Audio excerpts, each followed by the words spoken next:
আসসালামু আলাইকুম। প্রিয় শিক্ষার্থী, আশা করি আল্লাহর রহমতে ভালো আছেন। আমরা ধারাবাহিক আলোচনা করছি ৭ম শ্রেণীর ২০২৫ সালের যে নতুন বই পেয়েছি।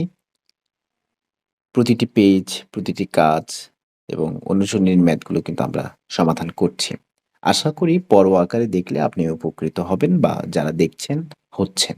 অবশ্যই একটু ফিডব্যাক জানাবেন কেমন হচ্ছে ক্লাসগুলো, আপনি কতটুকু বুঝতে পারছেন বা কি প্রবলেম আছে ক্লাসের ভিতরে এই বিষয়গুলো একটু ডিসকাস করবেন কমেন্টে। যে স্যার ঠিক আছে, আমরা উপকৃত হচ্ছি। তো আমরা ১ম প্রশ্ন যদি দেখি এখানে ২৮৯ তাহলে ২৮৯ আমি সাজেস্ট করব যে ১ থেকে ২০ পর্যন্ত আপনি ডিরেক্টলি মুখস্থ করে ফেলবেন। ৪ এর বর্গ সংখ্যা হবে ১৬, ৫ এর বর্গ সংখ্যা হবে ২৫, ৬ এর বর্গ সংখ্যা হবে ৩৬। এই বিষয়গুলো আপনি মুখস্থ করে ফেলবেন।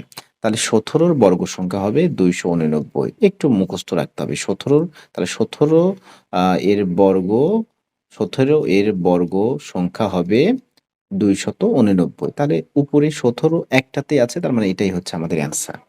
আর ১৯ এর বর্গ সংখ্যা করলে হবে ৩৬১। ঠিক আছে? তার মানে ৩৬১ র বর্গমূল হচ্ছে ১৯, ২৮৯ এর বর্গমূল হচ্ছে ১৭। তার মানে অ্যান্সার হচ্ছে খ সিলেক্ট করতে হবে এখানে। এরপরে একটু নিচে যদি আমরা আসি তাহলে আমরা দেখতে পাবো ২ নাম্বার। ২ নাম্বারে কি বলছে যদি একটু সহজেই আমরা ডিসকাস করতে পারি এখানে। এই যে একটা আ সংখ্যা, এখন কি এই যে এমসিকিউ এর জন্য এমসিকিউ এ তো নরমালি আমরা সময় কম পাই, তাই না? বা এক কথায় তো আসতে পারে। এক কথায় আসলে তো আমাদের সমাধান করে দিতেই হবে। আর যদি এক কথায় না আসে, তাহলে এটা কি বের করতে পারবো না? আপনি দেখেন ১৫ র বর্গ করেন, ১৫ র বর্গ সংখ্যা আমরা ২২৫ পাই। তাহলে তো এটা হবে না। এটা বোঝাই যাচ্ছে এটা হবে না। হুম? এরপরে দেখেন এখানে ৫। তাহলে এটার বর্গ সংখ্যা কত হবে? ২৫। মনে বা একটা আইডিয়া করে দেখা যাচ্ছে যে এরকম হবে। আচ্ছা, এখন যে পারে সে ডিরেক্টলি তো এভাবে লিখে ফেলবে 1.1025 লিখে বর্গমূল করা শুরু করবে। ১ এককে ১, এপাশে এভাবে ২ টা টান দিবে। তারপরে ১০ এখানে নামবে। একটা পয়েন্ট সে দিয়ে দিবে। ১ পয়েন্ট, হ্যাঁ? ১ এর ডাবল ২। তারপরে দেখবে যে আ এখানে কিছুই হচ্ছে না। তার মানে একটা 0 নিবে, তাই না? 0 নিবে। ১ নিলে তো ২১ হয়ে যাবে। ১ নিলে এখানে কি হয়ে যাবে? ২১ হয়ে যাবে।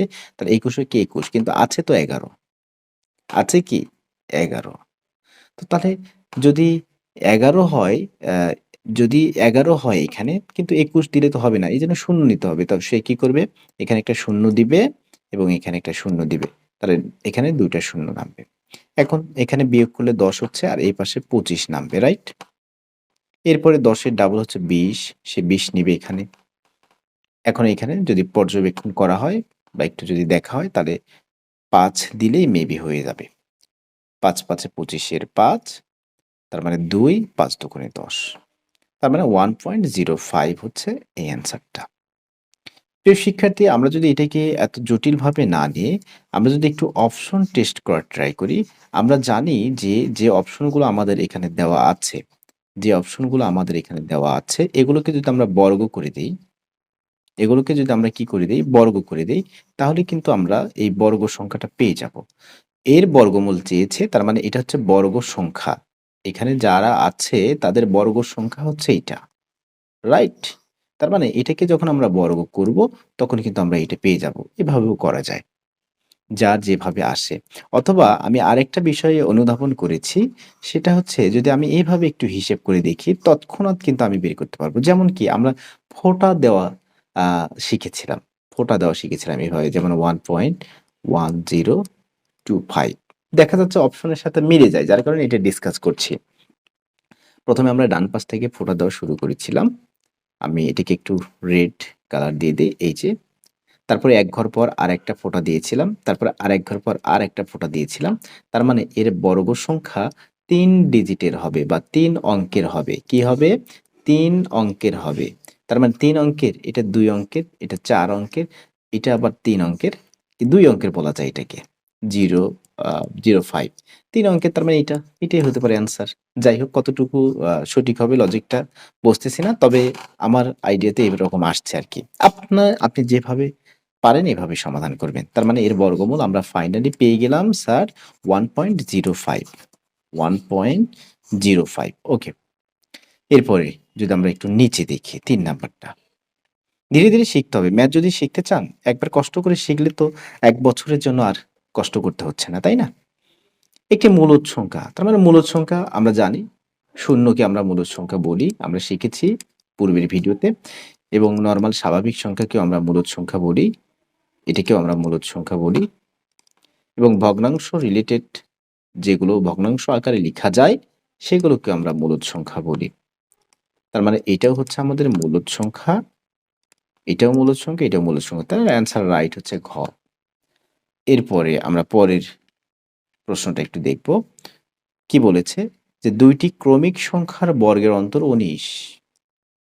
ক্রমিক সংখ্যা কি? এটা তো আপনাকে আগে বুঝতে হবে। যেমন একটা যদি ৯ হয় তারপরে হবে ১০। একটা যদি x হয় তারপর হবে x+1। একটা যদি p হয় তারপরটা হবে p+1, অথবা এর ছোটটাও হতে পারে। ২ টা যদি বলে কাছাকাছি ২ টা হবে। আমি বলতে চাচ্ছি যে কাছাকাছি। যেমন একটা ২০, তাহলে ওর সাথে কাছাকাছি ২১। ঠিক আছে? কাছাকাছি হবে। এটাই হচ্ছে আমরা নরমালি ক্রমিক সংখ্যা বলে থাকি এগুলোকে। এর সুন্দর সংজ্ঞা আছে, সংজ্ঞাটা একটু শিখে নেবেন কাইন্ডলি।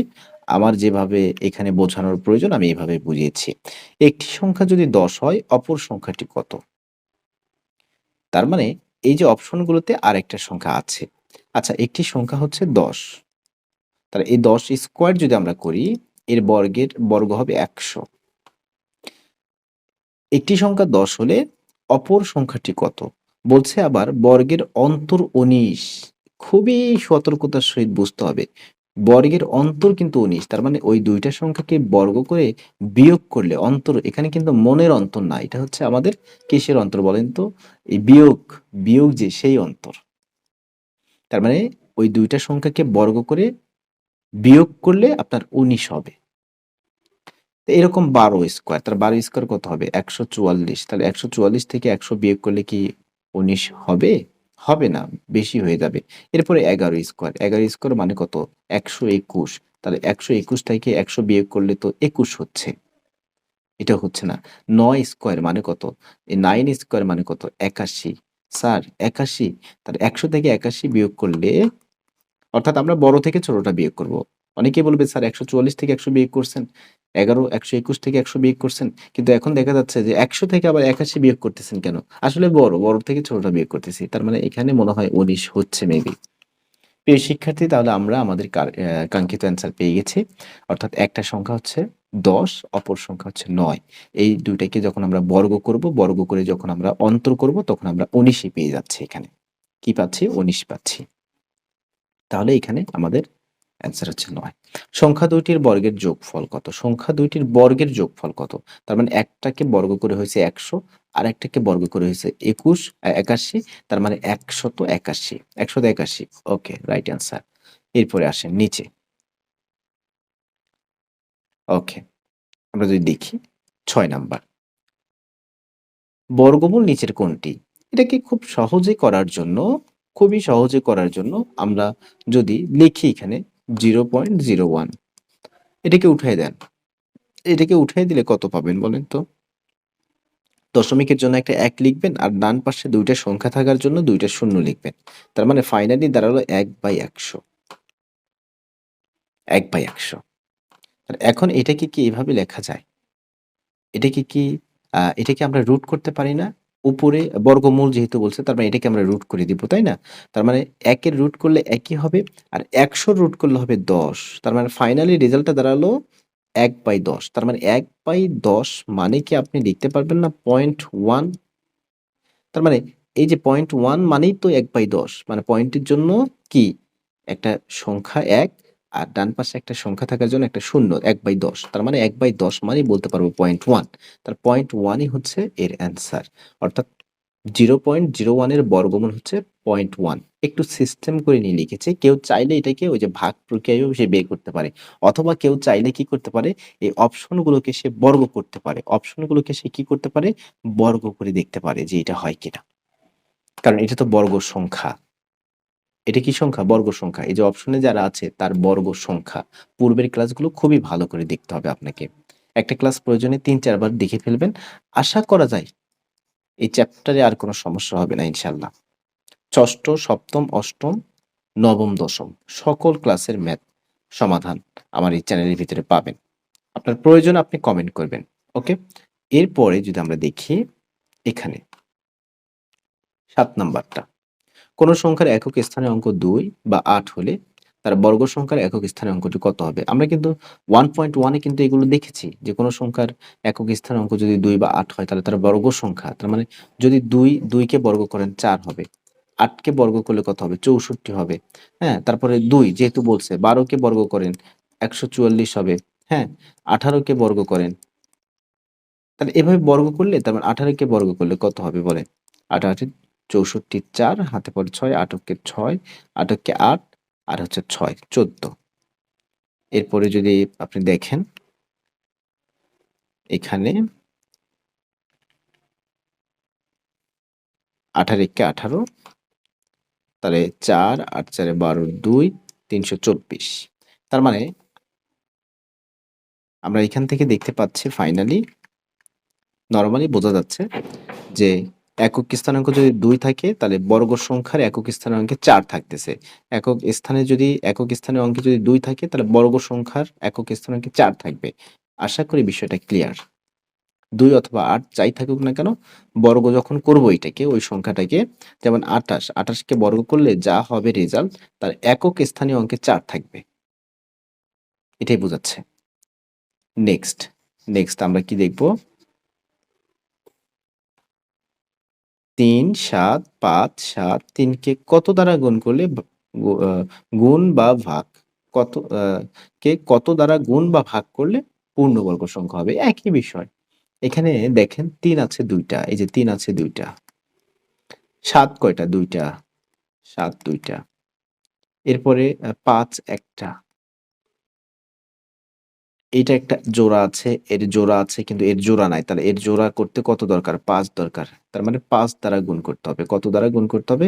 ৫ দ্বারা গুণ করতে হবে। ৫ দ্বারা গুণ করতে হবে। নিচের কোনটি অমূলদ সংখ্যা? √2 অমূলদ সংখ্যা। কারণ এটা পূর্ণবর্গ নয়। এই ২ কি পূর্ণবর্গ? ২ কিন্তু পূর্ণবর্গ নয়। তার মানে ২ যদি পূর্ণবর্গ না হয় তাহলে সেই ক্ষেত্রে কি? এটা হচ্ছে অমূলদ সংখ্যা। এই ৯ পূর্ণবর্গ না? ৯ পূর্ণবর্গ। তার মানে ৯ এর রুট করলে কত হবে? ৩। ১৬ এর রুট করলে কত হবে? ৪। ২৫ এর রুট করলে কত হবে? ৫। তার মানে সবগুলোই মূলদ সংখ্যা।